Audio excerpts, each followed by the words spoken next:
Hello and welcome to EWTN Vatican. My name is Andreas Stonehauser and I'm the Vatican Bureau Chief here in Rome. We want to present to you the latest news and the stories behind the scenes of the Holy See here in this eternal city, and you can follow all of those stories on our YouTube channel and the other social media channels. Please make sure to subscribe. Also subscribe to our email and you will receive a weekly update on everything that is going on here in Rome.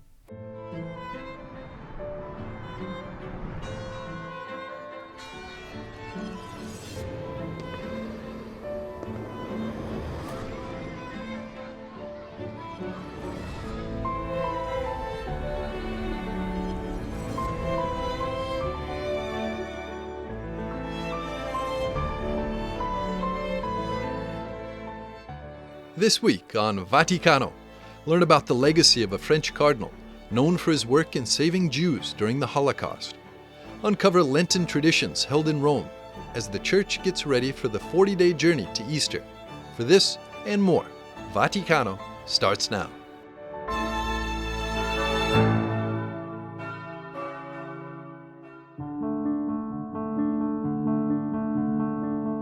2022 marks the 50th anniversary of the death of Cardinal Eugène Tisserant. For this occasion, the Pontifical Teutonic College conducted a round table recalling his important work for the Church. Cardinal Tisserant advised multiple popes, held high Vatican positions, and during the Second Vatican Council had a key leadership role as the chairman of the Council of the Presidency. During the period of the Second World War, the Cardinal used his high-ranking position to help many Jews escape persecution, making them employees in the Vatican, facilitating their visa process, and welcoming them into his home. Because of this commitment, in 2021, the Yad Vashem Institute of Jerusalem gave him the title Righteous Among the Nations. Cardinal Tisserant was born in Nancy, in northeast France, and was ordained a priest in 1907 at the age of 23. He studied in Jerusalem and France, becoming fluent in 11 languages, including Hebrew, Arabic, Persian, and Ethiopian. At the young age of 24, he became a curator of Oriental manuscripts at the Vatican Apostolic Library. He was named a cardinal in 1936 by Pope Pius XI and headed the then Congregation for Eastern Churches until 1959. The Round Table highlighted the intense intellectual, pastoral, and diplomatic work of the French Cardinal and his contribution to the Universal Church.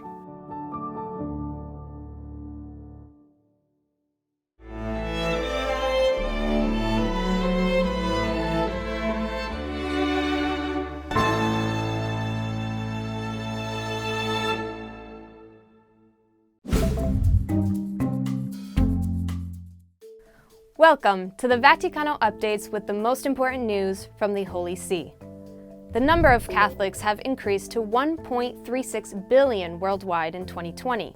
In total, this means an increase of about 16 million Catholics. These figures come from statistics released by the Vatican on February 11th. As in previous years, the Catholic Church has had the greatest influx in Asia and Africa. In Africa, the number of Catholics grew by 2.1%. and in Asia by 1.8%. Even the Church in Europe, which is currently in a severe crisis, grew by 0.3%. At 48%, almost half of the Catholics live in the Americas. 28% of those Catholics are living in South America. Catholics account for 17.7% of the world's population. Pope Francis spoke very personally about his 52-year ministry as a priest. During the International Theological Symposium on the Priesthood at the Vatican, he shared that he had difficult moments and needed the grace of God to continue. He also defended priest celibacy, saying, "Celibacy is a gift that the Latin Church preserves, and it is a gift to be lived as a means of sanctification with healthy relationships deeply rooted in Christ." The Italian Constitutional Court has stopped a referendum that wants to legalize physician-assisted suicide. The justification given is that the legal protection of the weak and vulnerable is no longer adequately guaranteed. Both assisted suicide and euthanasia are illegal in Italy, and anyone who causes the death of a person with his or her consent is punishable by imprisonment for 6 to 15 years. The Italian Bishops' Conference welcomed the court's decision to interrupt the referendum. Pope Francis has made a structural change to the Congregation for the Doctrine of Faith. In a document personally initiated and issued by Pope Francis, what is called a motu proprio, he writes that the congregation will now have 2 different secretaries under 2 different departments, one for disciplinary activity and the other for doctrinal activity. Pope Francis said that he wants to give more importance to the area of the teaching of the faith, which is fundamental to the promotion of it. At the same time, the disciplinary activity of the Congregation for the Doctrine of Faith is not to be restricted, as it is essential now, especially in dealing with abuse crisis. This year, Ash Wednesday falls on March 2nd, when the Church will start the annual 40-day period of Lent in preparation for Easter, which is this year will be celebrated on April 17th. Thank you for watching and enjoy the rest of Vaticano.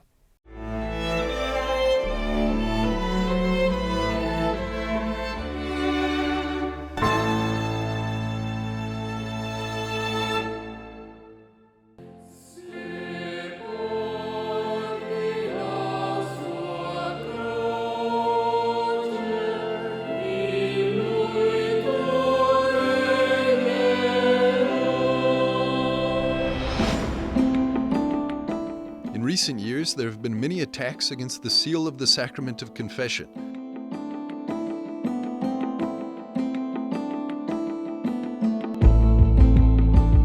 The apparent cause is the publication of many reports about the number of alleged sexual abuses by clergy.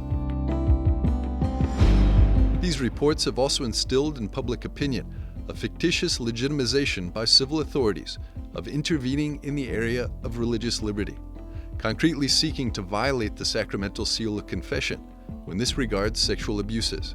Today, a tragic plague present in every sector of society. Well, it's the sacramental seal. That is to say, it's called the sacramental seal. The priest is bound to keep a total seal on everything he receives within the sacrament of confession. This is a duty that he has, even when the penitent offers to liberate him from it.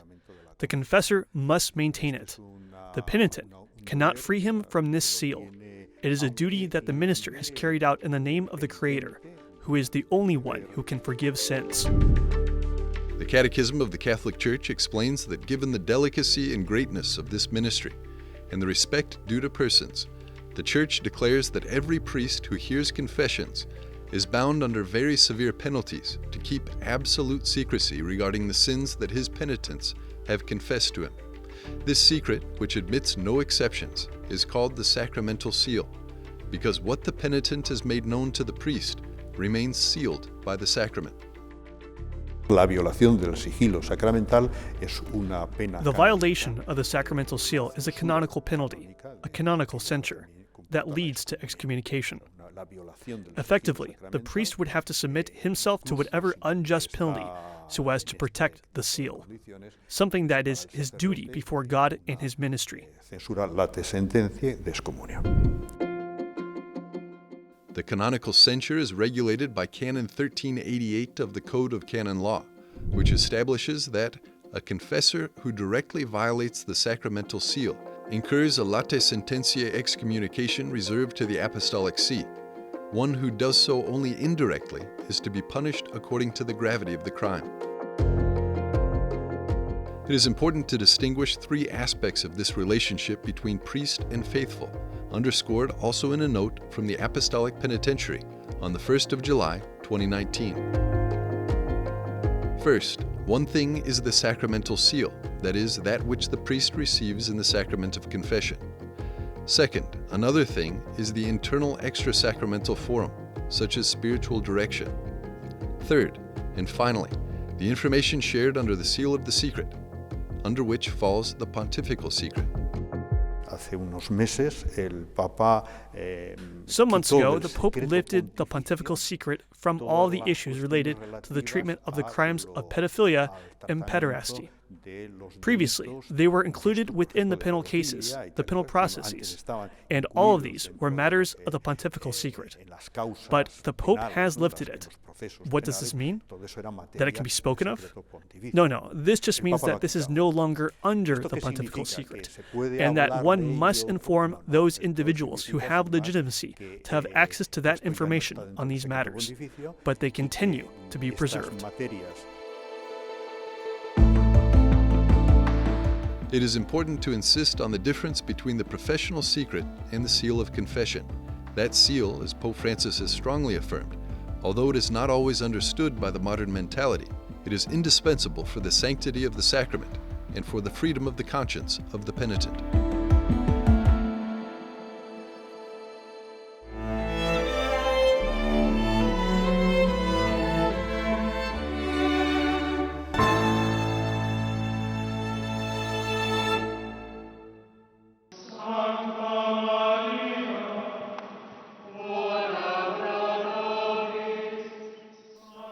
Ash Wednesday marks the beginning of the 40-day period of spiritual preparation for Easter through prayer, fasting, and penance. In Rome, the faithful can go to Mass each day of Lent at a different church, following the centuries-old tradition called the Lenten Station Churches, in Italian, le stazioni quaresimali.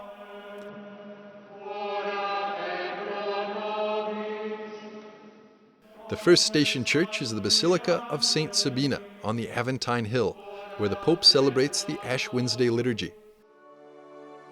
This Lenten tradition is accompanied by another one, called the Fioretto, or flower in English.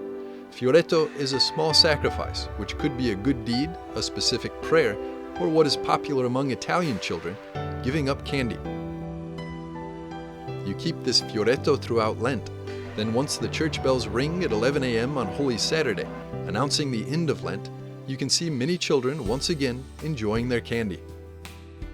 Cari fratelli e sorelle, Every year, the Holy Father publishes a Lenten message encouraging Catholics to prepare for Easter, not only outwardly through fasting, but also inwardly through prayer, sacrifice, and penance. The Pope himself gives an example to the faithful, and together with the Roman Curia, he spends a week in reflection, partaking in spiritual exercises.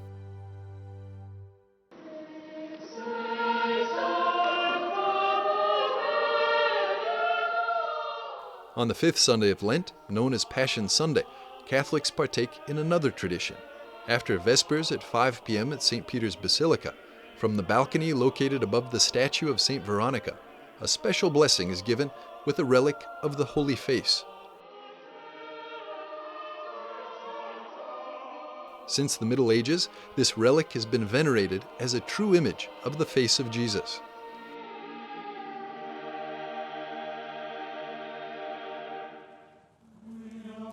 Lent in the Vatican reaches its peak with Holy Week celebrations, beginning this year on April the 11th, where the inner walkways of the Colosseum will be transformed into the Way of the Cross.